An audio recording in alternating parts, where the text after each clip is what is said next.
poised to handle this kid in the hall. On a solo mission, here's Scott Thompson. Merci, Gaston.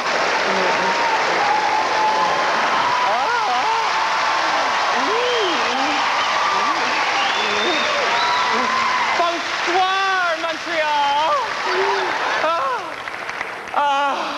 Here at last.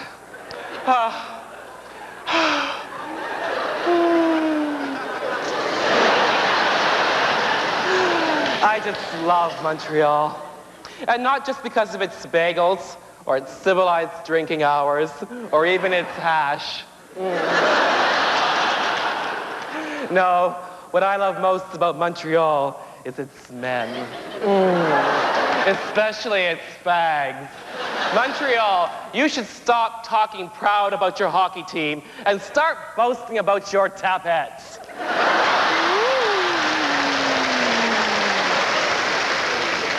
For hundreds of years, Toronto faggots have flocked to Montreal to party. Let's face it, Toronto's got a big English cucumber up her ass.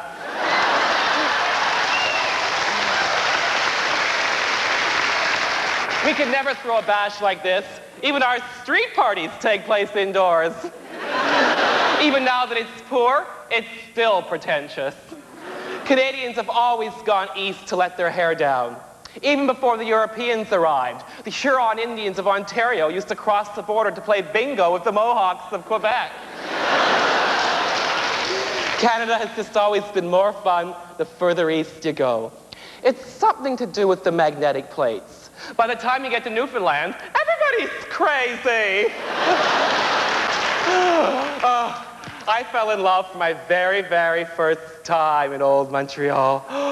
Jeez, it was so long ago.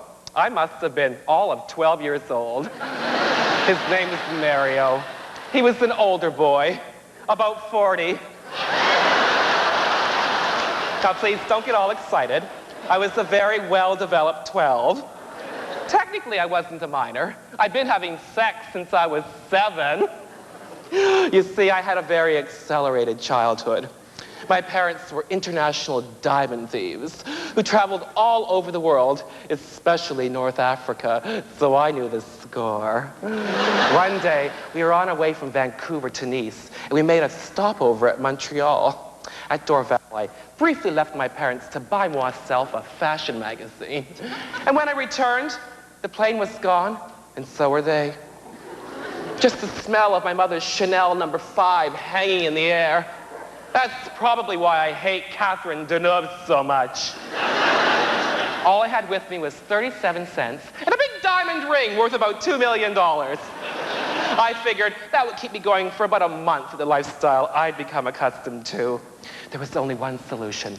I had to find myself a sugar daddy, and fast. Then, conveniently, this very good-looking man who looked sort of like Omar Sharif came over and asked me if I'd ever done any nude modeling or posed for wrestling photos.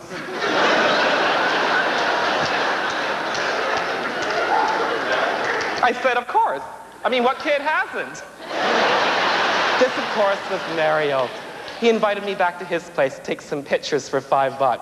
I said he could take the pictures, he just couldn't develop them, in case I got famous. And I wanted $10. No use showing your whole hand right away. And that's how I started my modeling career. Mario, of course, like everybody else I've ever met, fell madly in love with me. And I immediately moved into his apartment, a charming fourth-floor walk-up in a working-class French neighborhood where everyone spoke in a rough and jaunty joual. I, however, spoke French with a refined Parisian accent I'd picked up in Algeria. Which made some people think I was a snob. Luckily, I was, so I didn't mind. I stayed with Mario for 6 months, which seemed like forever. But apparently, you know, when you're only 12 years old, 6 months is an awfully long time. That's 1/24 of your whole life. Now, at my age, 6 months is nothing. I take 6 months to return a phone call. Mario was the most immature man I'd ever met. Simple, really. maybe borderline retarded. Let's face it, I was the top. But nothing lasts forever, not even love, which is where the Mounties came in. At Mario's trial, though, I refused to testify against him, as did all the other boys in the neighborhood, and he was set free. I, however, was sentenced to 6 months hard labor in a boys' work camp for sexual misadventure.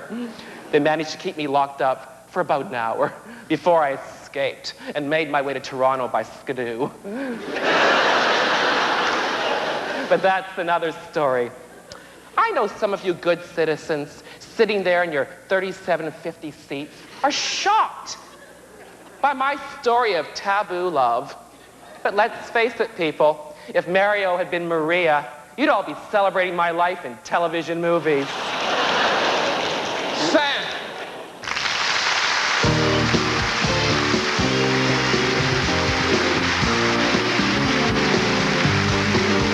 There's still over 100 of comedy's biggest names still to come. Don't miss it.